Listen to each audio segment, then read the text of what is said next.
Hey guys, this is Jannecke from Wisdom from North. I'm now at the Body, Mind, Spirit Festival at Lillestrøm in Norway, and I'm sitting here with Pamela Hiley, who is a Tai Chi master, and she's also founded the Norwegian Tai Chi Center, which is 35 years old in Norway. Hello Pamela, it's nice to meet you. Hello, very nice to meet you too, Jannecke. So today we're going to speak about peace, because you're saying that to have outer peace, we need inner peace. And Tai Chi is a way of achieving that. So tell us a little bit first about Tai Chi. I don't know much about it. A lot of us are speaking about yoga these days. I know a bit about Qigong, but Tai Chi, what's the difference with these practices? Well, I can at least tell you about Tai Chi, and that's made a difference for me in my life. And it's based on a very old philosophy from Taoism in China, a few thousand years old. And the movements have evolved into what is now known as Tai Chi, which is a martial art, a form of self-defense. So the movements are choreographed in such a way as they're orientated towards another person. And the movements are carried out in a very slow fashion, so that one has time to calm the mind and fully embody the movements. And of course this, almost 40 years ago now, was what attracted me to Tai Chi in the beginning. The fact that it's slow, authentic, and develops full presence with movement. So we are looking at stillness in movement. Talk a little bit about your peace work. You've been working a lot with peace work, and you know, we live in Norway where we have the Nobel Peace Prize, so it's a big subject here as well. So how do you carry out your work on peace? Well, my main daily practice for myself, so that I can understand how I can create a more peaceful life for myself in the abundance of challenges that are there for everyone. So that's why I first began the Tai Chi. And then, of course, we have a practice called pushing hands, which is about understanding the other. So to maintain peace through connecting with the other and being able to balance the external forces. Then we are able to create more harmony with one another through this total presence and understanding of the other through one's own practice. So this is the basic principle of how I work with the peace, that one is manifesting it as one practices it, and then so can create a deeper dialogue with a bigger community. And I found, of course, luck, in a way, coming to Norway with this. Because you're from Wales, Yes. Originally. Yeah, I was invited here through a festival on Pigint. So I always like to say it's Ibsen that brought me to Norway, great man. And then, of course, the nature that is here, the phenomenal nature, power of nature, which is Tai Chi's main principle of being one with nature. And so it was very raw, and the vulnerability of being able to stand in the nature here and connect to the Norwegian people that has inspired me for so long to understand, you know, what is this inner peace. And peace itself, especially as Norway has, as you mentioned, the Nobel Peace Prize, the most prestigious prize in the world on any level. And so I'm here now focusing, asking myself and the people around me and Norway, what is peace, actually? And so the challenge is to look in this on the dimension of the environment, on the personal level, in the ecology of the climate of the mind, and how we need to build consciousness and awareness with our decisions through profound presence and profound practice, so that we see the consequences of our actions and what we have done. So I believe now we need another level of reflection and look at what we have actually unfolded as we've gone forward during these last centuries. There is a lot of reflection now for us to see the consequential effects of our actions. And so we have dialogue deep dialogue, I really feel, is needed to do with the psyche, the human psyche, so we can go into a new modus of healing and realizing the abundance we have for transforming what looks to be a disaster is a possibility for deep growth and human connectedness, that we are all one and that we are all can even have fun with that on this planet, in this process of transforming, being able to transform. So for me, it's been Tai Chi Chuan that has offered the possibility to understand this from a profound level. Tai Chi is, you said? Yeah, Tai Chi Chuan. What is that? Well, Tai Chi Chuan is Tai Chi. Okay. Yeah. Tai Chi is the philosophy, yin and yang. Tai Chi Chuan is the practice of that philosophy. So the Chuan means it's a martial art, and it has a connection, a real connection to defense and balancing these energies. And of course we can take it down to the level of health and the immune system, how we build up our own health and immune system, all the way to the level of the fortress and the culture of war that we are living in. So it's sophisticated practice which allows us to open for a very deep dialogue, and also, of course, brings us back to feeling the body as it is. So this is the embodiment of peace.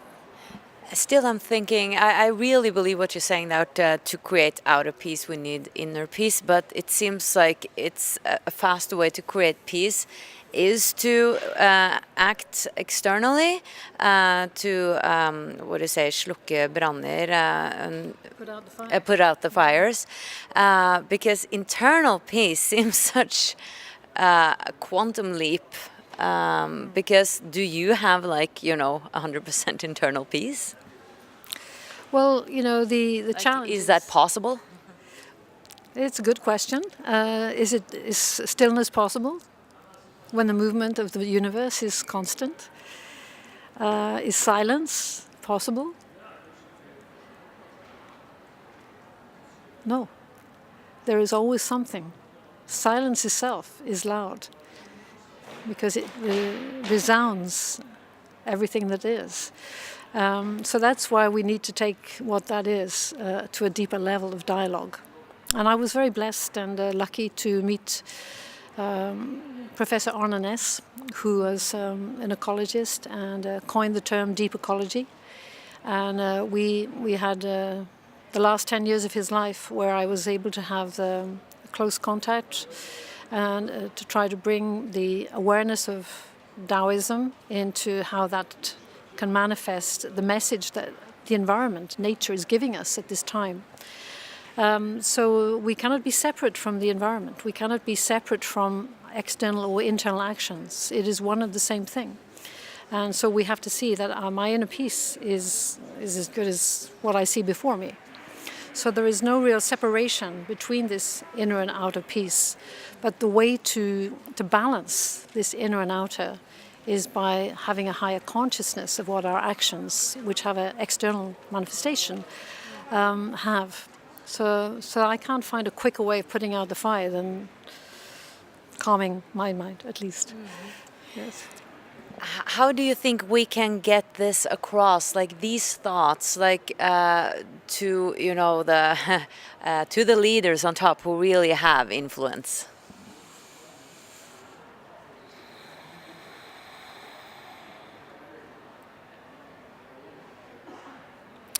We can ask them to listen, and we can invite them to another level of dialogue, perhaps. And I feel in the last 4 or 5 years, my Tai Chi Center is somewhat of a laboratory to me, who manages to find me. And I see there is a lot of science, a lot of research, PhDs coming in through the door now. So I see the profound research that society is interested in, where the money is put, what are we looking at. We are looking somehow for a new type of language to describe this sort of interconnectedness between everything. I think there is a greater awareness of that now, to show that we are globally connected. But to really feel that global connectedness, we need to go deeper into the self, which is why countries are now trying to go back into their own embodiment now. You can see it reflected politically. So I think the process is going on. I believe that the leaders are somehow understanding this at some level. This globalization is not as simple as we thought it was. We need to reflect and remember that we are connected, but at the same time need to nourish what we have at home. And we've maybe tried to move forward too quickly to this globalization without looking at the details of what we have at home. For example, our mother. Have we paid enough respect to our mother at home, if we take it down to the level of the individual family? And so we have the challenges of the Me Too movement now that has come up, that has helped us to look at these habits of how we are running our businesses, how we are motivated to make decisions. So I'm reflecting on a lot of levels with you now, Jannecke, but I do feel that it's the mother that is holding a lot of... You mean Mother Earth or Mother? Mother Earth, both. The enlightened feminine, which is beginning to show more respect in the broader community now. And we are looking for almost a new language of how to express this. We're not used to paying mum at home. And then they separate and they're left with nothing, doing the most valuable work. And so there is a lot of strong Me Too energies, as I would call them, that are going to be showing themselves, I believe, in the time to come. And authentic experiences, my authentic experience of my personal story here in Norway will in itself serve in a particular way to Norway's inner peace. I believe that. So I'm of course happy to speak into this black microphone, to have the chance to reflect some of my personal story to you and your friends this moment. Maybe it will nudge some idea into a new direction and make us feel more responsible for our personal actions. And some tips here, if somebody is out there, I want to feel this inner peace and this presence that you're showing us. I mean, you have this incredible presence, and maybe they, cannot do Tai Chi for some reason. What are other ways we can find this inner peace? Well, in the great practice of Tai Chi, we always have the possibility to realize we're in the right place always when we feel about breath. And the breath will allow us to be present with ourselves. If we're able to feel our breath, this means we are at least alive, for sure. And so that is the single unifying one breath that connects the whole of humanity. We are all breathing. And so if we can really tune into our breath at any time, any moment, this will allow us to feel the body as it is, allow us to just relax and surrender to the moment and feel that nature is with us, nature is supporting us, and life force will come from that deep relaxation. So I have to just allow you to feel that breath and find a teacher, like I have found you right now. It's always going to be right in front of you and have an opportunity. I love that. I love that. That we're all teachers for each other. Yeah. Absolutely. Nobody is less or more. It's always a reflection in the present, in the now.